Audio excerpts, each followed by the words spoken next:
Hey there, folks. Welcome to Civ Fanatics Ultimate Strategy Guide for Prince level players. We're back in the How to Win a Culture Victory on King level. Um, about 60 turns in. I've got the 4 cities laid down. I was going to take you through basically step by step and basically let you kind of follow along as I laid the cities, made each decision.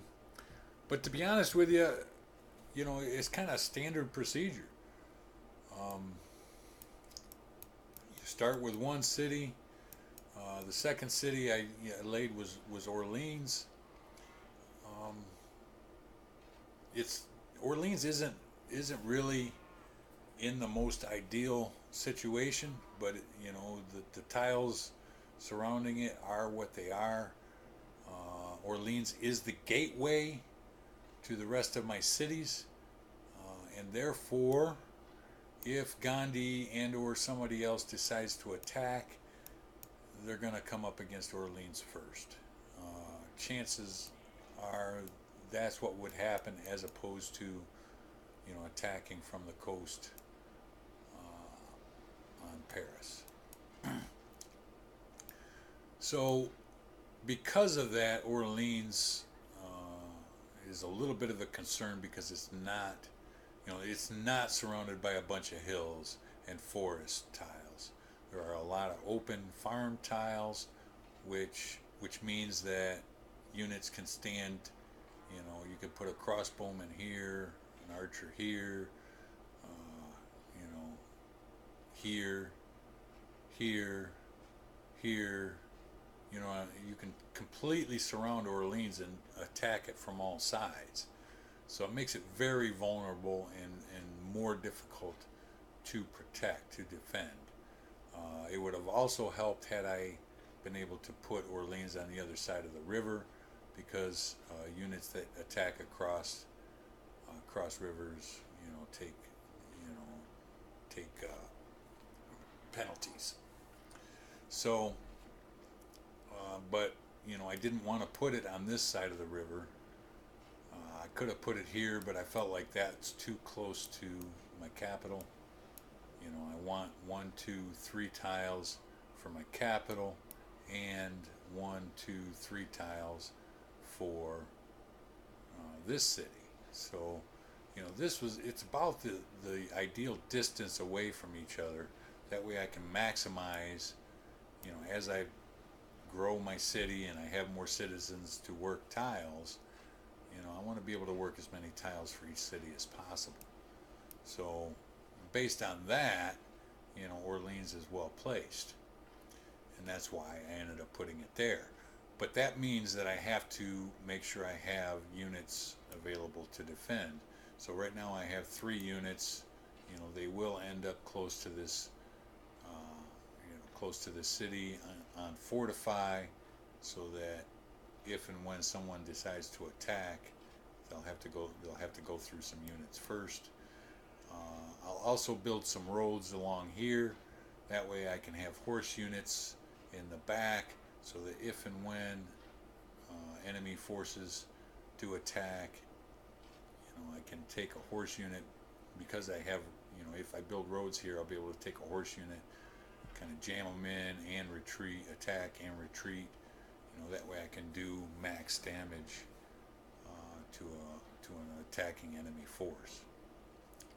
So these are all things that in any game, regardless of what kind of victory you're going to pursue, they're things that you have to bear in mind. But if you're going to pursue a cultural victory, it's especially important, because I may very well end up being a little bit behind other civilizations in technology. So, I'm going to try to minimize that as much as possible, but that's something to bear in mind. So now, what will my strategy be? Well, my goal all along the game, whether it's early game, mid game, late game, doesn't really matter. My goal is always going to be 10 turns to adopt each new policy. That's my goal. Right now I'm at about 12, so I'm a little bit shy of my goal. I want to adopt a new policy every 10 turns or better. Um, Mid game, I might want to have this down to 7 or 8 turns. The faster I'm adopting policies, the better off I'll be. So, how am I going to accomplish that? Well, the one thing I've mentioned is getting alliances with cultural city states. If I have a friendship with Kuala Lumpur, they will give me 6 culture per turn. If I have an alliance with them, they'll give me 12 culture per turn, right? So I want to develop friendships. Right now, I have they're friends with me, and so they are giving me, they're giving me at this point 3. I think later in the game it changes to 6 and 12, but earlier it must be 3 and 6. So they're giving me 3 culture per turn right now. So, if I can, I could provide them a gift of gold, which would give me, if I gave them, I'm a little bit shy, so I can't give them, but if I gave them 250 gold, it would give me 30 more influence with them. So, you know, whether or not that's worth it. If you give them 500 gold, gives you more. 1,000 gold. I clearly don't have the gold to do that right now, but it's something that I'm gonna bear in mind and something that I will consider doing. Hopefully, if I can get my gold output up and I can, if I can get away with that, I'll buy the influence so that I can get the culture. The next way is obviously going to be through cultures. Cultures are an important part of the game. They are not. They are not by themselves. No matter what wonder it is, a wonder is never going to make or break someone's game. The Oracle is a great wonder. A lot of people go after it. Gives you +3 culture. It gives you a great scientist point.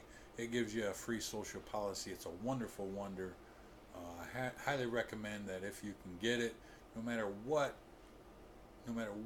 kind of victory you're pursuing, having the Oracle is a great idea. But if you get the Oracle, does that mean you win the game? No. It just helps you a little bit. It gives you a little bit of just a little bit of an edge. If you can get the Hagia Sophia, it's a very powerful wonder, especially if you know how to take full advantage of having Hagia Sophia. It's a powerful wonder. You get 25% bonus in the generation of great people in all of your cities, and a free great person of your choice appears near the capital. You also get a great artist point. So if you have Hagia Sophia, and if you know how to take full advantage of it, it's going to greatly enhance your ability to win the game. Angkor Wat gives you a great engineer point. Your culture and gold cost of acquiring new tiles are reduced by 25% in every city. So if you want your borders to expand, having Angkor Wat is a wonderful, wonderful wonder to have. Gardens. I cannot stress gardens enough. Now, unfortunately, I only have one city that I can do a garden in. I might be able to, I'm not sure how the mechanics of it work.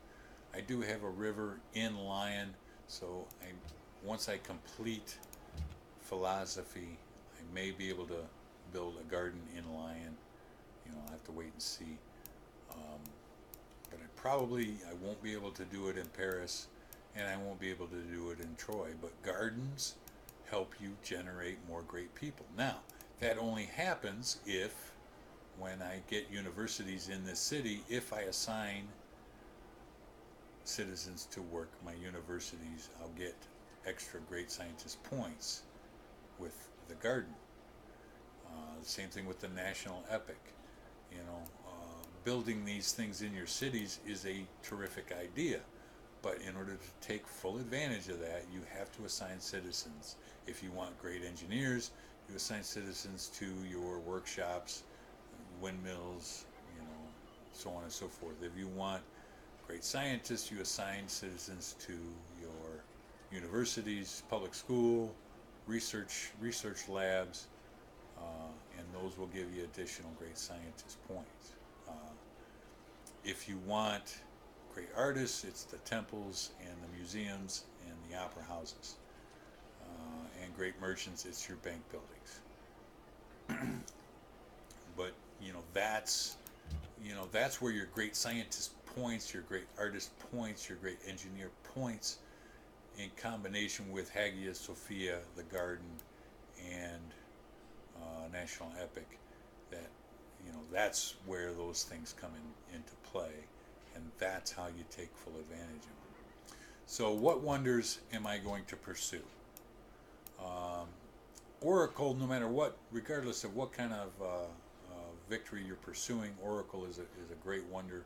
It's also a very popular wonder. You have to decide going after this one carefully. I'm finishing philosophy, but philosophy is not the first tech in the classical era that I have researched. So going after Oracle is somewhat risky. There may already be somebody building the Oracle right this minute, and I just don't know that for sure.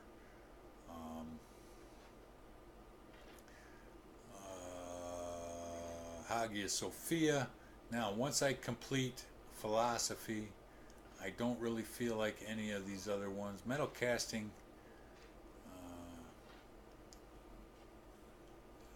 is very important, but I already have so many buildings that I'm not, that I'm working on right now. Right now, I'm a little bit behind in my infrastructure, so even if I research metal casting, I'm not going to be able to get to these buildings right away anyway. So theology, I think, is going to be the next tech that I go for, and because I'm going for it next, I feel relatively comfortable that I should be able to complete Hagia Sophia before anybody else.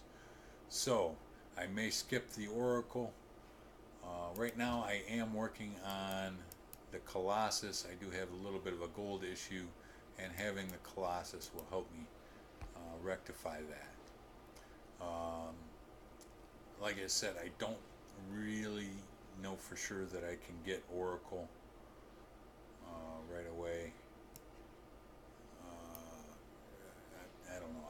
I might be able to get it, but I might not. It's kind of a high risk situation. So I think what I'm going to do is complete the Colossus. I'm relatively certain I'm going to get the Colossus here, and after that, I'm going to be researching theology, so that I can go into Hagia Sophia. So I'm going to do the Colossus. I should be able to complete my National College and then attempt Hagia Sophia. So that's going to be my goal. But overall, sorry about that. Overall, my strategy is Hagia Sophia. My wonder strategy is Hagia Sophia.